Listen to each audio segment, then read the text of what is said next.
Fresh Start servers launch tomorrow, and that means that many of you will be returning to Aeternum for the first time in months, if not close to a year, and some of you will be exploring Aeternum for the first time. In this video, I'm going to provide some tips and just overall guidance on how you enter the world or return to the world, but I want to be very clear up front, this is not a straight up leveling guide. What's up guys, Steven with Level Up MMO here, and as I said in that little intro, I'm going to be providing you all with a lot of guidance in this and just giving you some tips and tricks as you get into the world. However, this is not going to be something where I'm telling you this is the fastest way and this is how you should do this and this is the path you should take. That's not what this is. If you are looking for that, I've already seen like 7 of those pop up today. So go find one of those. That's not what's going to be in this video. With that out of the way, let's talk about the first thing, and that's going to be have fun. I know that's basic, but a lot of people, including myself, get caught in just the grind, in the I have to get to the end as fast as possible. I have to be the strongest. I have to enjoy the experience. It's a new experience. If you played back in the day in the first, couple months after launch,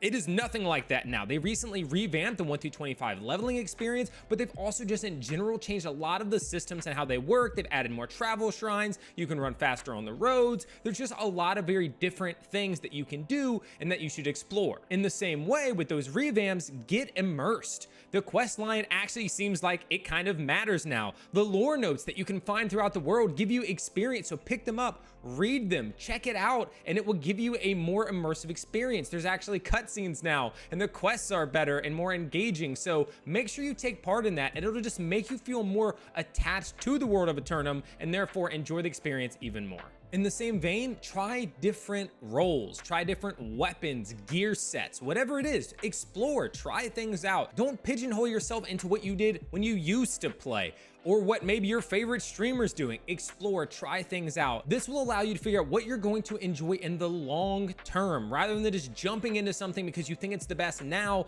The great thing about games like this is the meta changes. There are weapons that were once really, really strong that aren't anymore. There's also weapons that are great in PvE, not as strong in PvP. Weapons that are good in regular PvE, but not as good in mutations. There's just a lot of variance, and so what that means is you can actually just level up different weapons. Try some here, enjoy those, level those up, then try something else, level that up. Same thing whether you want to go light, medium, or heavy, even though they've kind of pigeonholed us into all needing to be light unless we're tanks. Either way, explore not only the world, but also the weapons and the armor that you have access to. Make the character that is going to be the most enjoyable for you. Now, in terms of leveling, it is way faster now. I mean, just overall going from 1 to 60 is like half the time, if not even less than it was at launch.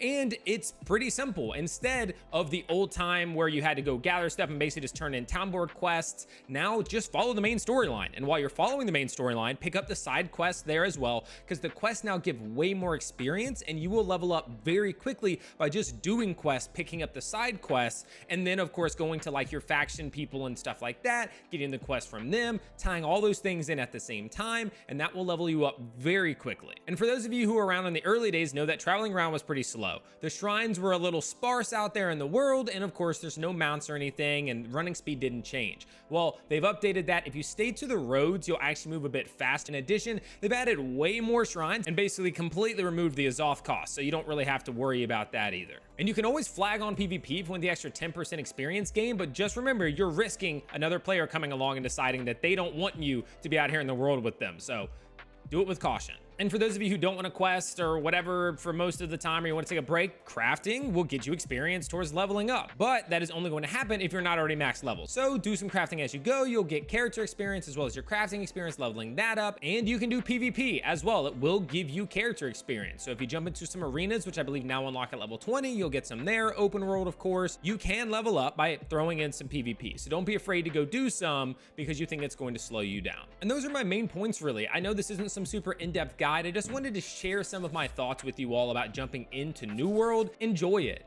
Don't rush it, because people often find themselves, especially today, in just rushing to the end and then complaining when they've completed everything. Now, luckily in this game, I think when you hit 60, there's still plenty to do for at least a while. You have your gear score to work up, all the different sets you need to build. If you want to gear out something for PvP, whatever it might be, your crafting, gathering, you can still level those things up at 60. So there's still some stuff to do, but you're going to be much closer to that end. So enjoy the process, explore, try things out. Don't skip things, because again, you'll get to the end so quickly that then you'll be like, oh, there's nothing else to do at some point. The longer it takes you to get there, the more likely there's a new content patch, there's something else there. That way you're not sitting in the same spot for too long. With that being said, thank you all for watching this video. Hopefully it was helpful. I hope you're excited to get into Fresh Start servers. I will be a part of the Return to Aeternum challenge, which kicks off tomorrow as well. So if you want to get some free drops, and they're going to be really good ones, then make sure you tune in at twitch.tv/heartbreaker_TV. And if you like this video or New World content in general, make sure you subscribe to the channel, give it a thumbs up, leave a comment down below. I don't really care what you say as long as it's not a terrible thing, because it's going to help me with the algorithm. And until next time, good luck in your adventures.